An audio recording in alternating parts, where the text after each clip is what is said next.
Kung kanina napanood natin ng video na kung saan si Mr. President ay minumura at tinataboy na ng tiga Jensan. Ngunit ito namang video na ating masasaksihan ay ang mga nagkukunwaring majority bloc na sina Senator Win Gatchalian, Senator Mig Zubiri, Senator JV Ejercito at Senator Erwin Tulfo ay nagtungo sa Sarangani upang magbigay daw ng tulong at makiramay sa pag-aakala nila na sila'y mainit, nasasalubungin, tatanggapin. Well, meron din naman mga kakaunti, pero mayroon mga netizens doon sa Sarangani na tinawag silang maletagang. Vinidyohan pa nga sila. At ang video na ito ay mula kay Darwin Vlog. Ayon sa kanyang post, maleta, nasa Carcon Village, Barangay Jensan. Akala ko pa naman mga vlogger ang nandito.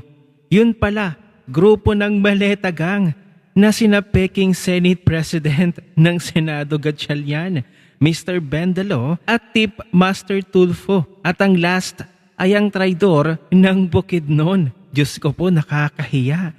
Heto ang video, panoorin natin.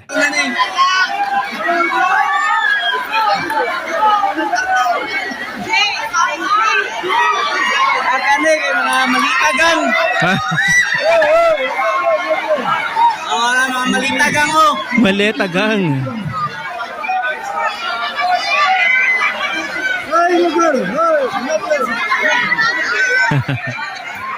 Ayog si king vlogger na eh. Malitagang. Maletagang. Nakakahiya. Oh, mga malitagang nasa Driscarco na.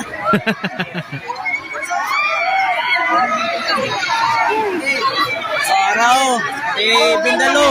Ay, Bendalo daw. Mr. Bendalo. Tuwan-tuwa naman si Tulfo. Araw, kalon niya yun.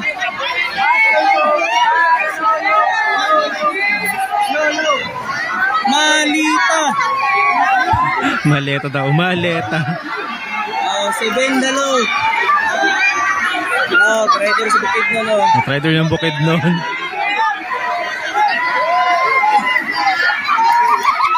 So ayun, napanood ninyo. Galing sa isang vlogger doon sa Sarangani. Hindi sa akin ang galing yung yung sinasabi doon sa video. Narinig nyo kay Darwin Vlog. Ang sabi ni Darwin, maletagang tinawag nila ang mga senador na ito na maletagang. Di ba nakakahiya? Ganito sila nire-recognize ng taong bayan, tinatawag na silang maletagang. Imbes na ang tawag sa kanila ay mga senador. Ayun na ang kanilang titulo, maletagang. Pero syempre hindi naman tayo magiging bias dito. Mayroon ding post sa Senator Win Gatchalian at ang ilan niyang mga kasama na niyayakap siya ng mga nandoon sa mismong lugar. Pero ang reaction sa Facebook ni Mr. Gatchalian ay nakakatawa. Panoorin natin ito. Ayun. Ayun o. O diba? Niyakap. Pero nang mapunta tayo dito sa reactions sa post ni Senator Win Gatchalian, makikita ninyo. Ilan yung nakita nyong haha or love reactions. Di ba't marami? Mas marami pa dun sa like reactions. So meaning, ang ginagawa na ito ni na Senator Win Gatchalian, JV Ejercito, Erwin Tulfo, Mig Zubiri ay pinagtatawanan na lamang sila ng taong bayan. Samantala, heto panoorin naman natin ang video ni Senator Win Gatchalian at ang iba niyang kasama na ika nga tinawag ng taga Jensan o ng taga Sarangani na maletagang. Panoorin natin ang kanilang paliwanag kung bakit nandoon sila. Namin yung ating bagong finance chairman si Senator JB para magkaroon ng assessment at titignan natin kung ano yung mga available funds para magamit kaagad sa reconstruction. Available funds? At malagay rin sa 2027 budget kasi papasok na yung budget. Opo, sir. Sir, nakita nyo na budget na naman. I-describe ho ninyo yung mga nakita ho ninyo, sir? Well, nakakalungkot dahil yung bagong pier na bagong gawa para sa economic development ay nasira kaagad. At dito natin makikita na importante talaga yung mga infrastructure natin ay kayang mag-withstand ng mga malalaking earthquake. So isa rin yan sa mga titignan natin yung ating building code at kasi dito si Senator Zubiri galing Mindanao at nasabi nga niya sa amin madalas magkalindol dito. Importante ma-review rin yung building code. Mensahe po sa buong apektadong mga taga Mindanao. Kami nakikiramay sa mga nasawi at of course nakikiisa kami sa mga kasamaan natin apektado ng lindol at nandito kami para ipadama sa kanila ang aming malasakit. Ipadama. At sabi ko nga ito ay umpisa pa lang at makikipag-ugnayan din kami sa ibang ahensya para tuloy-tuloy ang suporta. Bali ito, initial na relief operations. JB Harris ito. Kaya kami nandito ay mas importante para sa atin yung rehabilitation phase. Yeah. Lalo na nabanggit ng ating acting president yung rehabilitation ng Acting president. Kaya nga kinuusap natin sila governor. Bakit hindi pa president, Senate president? Ito yung kanya-isolate yung gland at iba pa ay yan ang gusto natin malaman para makabalik sa normal na pamumuhay kagad. Kaya dito kami. Well, as Senator Zubiri and Senator Erwin were there. Anything to add, sir? Yung insights. Ano?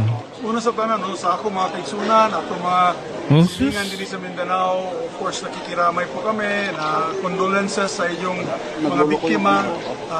Aniyami karon para makatabang kaninyo. We're here, we brought the chairman of the Finance Committee because long term ang among tabang. Ang tulong po natin gusto natin ibigay long term. So, yung tulay, kalsada, yung government infrastructures, yung relocation, yung mga evacuation centers na nasira. Kasi yung mga tao takot na pumunta sa ilalim ng covered court kasi nasira daw. So we have to repair that. We have to make it standard na dapat maski na signal number 9 maka-withstand itong mga ganitong klaseng ilino. Signal number 9? So, yan ang Parang imposible yan with the support of the whole Senate. Lahat kami siguro nagkakaisa dito. Walang politika dito. Majority, minority man, Wala daw politika. Lahat kami nagkakaisa para makabigay po kami ng tulong sa ating mga kababayan sa Mindanao. We have to review.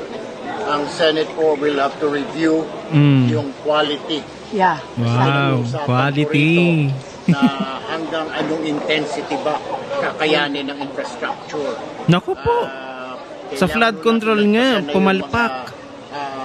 Klase ng trabaho na Tinipid sa mga materyales. o yung mga ghost project, we have to move forward. by Ghost making project. sure na yung pondo na galing din sa mga tao nagagasa sa tama. Wow! So, importante yung Coming from quality you, ma-check Bendalo. natin. So I guess may ipag-ugnayan po ang Blue Ribbon sa DPWH. Dapat ito nagagasas ng tama. Check kung tama ba, nakayanan ba yung mga infrastructure, Ay. yung facilities. Kasi may mga dadaanan kami, may mga school na medyo tinamaan. Meron Ngayon nyo mga lang naisip yan? School na public school na matibay. So parang anong difference? May standard yan eh. So depende siguro sa contractor. So kailangan siguro talagang Naku pakialaman po. din ng Senado para malaman bakit ito. The same lang naman, dumaan sa DPWH yung planning. Yung Bakit nga ba? design. Yung kabilang eskwelahan, bakit nadurog? Dumaan din naman sa DPWH. May problema. Dapat kung lumusot itong isa May sa problema. DPWH at nakatindig pa, nalaglag lang yung konting bubong, itong isa naguho na yung kalahati. May problema. Ang galing mag-explain, So, ano? we have to review at re-reviewin po ng itangan ng Senado ninyo ngayon yung infrastructure. Akala mo naman napakagaling. Thank you, sir. Salamat, Sen. Salamat po. Ano sabi ni Erwin Tulfo? Dapat daw yung pondo ng para sa bayan ay nagagastos daw ng para sa bayan, mapakinabangan ng tama ng taong bayan. Diyos ko po, ngayon nyo lang naisip yan. Ay, yung mga ghost projects nga noon. Ay, yung flood control, ang sabi mo dapat matitibay, may quality. Ano nangyari doon sa flood control ng Marcos administration? Hindi ba yung iba, wala naman talagang project. Ghost projects nga. Tapos yung iba, napakabilis masira. Konting baha lang, konting ulan. Tapos sa iba talaga manggagaling Erwin Tulfo. I-review ninyo. Well, ito ang komento ng mga netizens na talaga namang nadismaya sa magkakasamang senador na ito. Na para bang hindi na talaga nagtitiwala sa kanila ang taong bayan. Paldo na naman, bagong funds. Pakitang taong group boys dahil bestado na ang pondo sa flood control. Sa disaster fund naman ang focus. Kahit ano pang gawin ninyo, gatsyal yan. Trapo na sa taong bayan. Lamunin sana kayo ng lupa, mga gahaman sa kapangyarihan. Diyos ko po, ang mga komento talagang nakakapanindig balahibo, ano? Tapos nakita nyo naman yung video kanina noong nagmula kay Darwin Vlog na tinawag niya mga maleta gang. Nakakaya, ano? Senador ka ng Pilipinas tapos ganun yung pagkakarecognize sa'yo, ganun yung pagkakakilala sa'yo. So para talagang sa Visayas at Mindanao, yung block nila Gatchalian at tinawag pa nga na Peking Senate President ng mga taga-Jensen sa Sarangani. So hindi talaga nila kinikilala bilang Senate President si Win Gatchalian. At isa lang ang katotohanan, ang block nila Gatchalian ay ekis na sa Visayas at Mindanao. So ang video na ating napanood kanina ay patunay na ayaw na ng taong bayan. So ano ang inyong masasabi sa mga taga-Sarangani na ang mga senador na ito, sina Senator Win Gatchalian, Erwin Tulfo, JV Ejercito at Mig Zubiri ay tinawag na maleta gang? Deserve ba nila na tawagin silang ganun? Ano ang inyong opinion? I-share mo na ang video na ito. Mag-iwan ng comment at like dyan sa ibaba at magkita-kita ulit tayo sa susunod na video.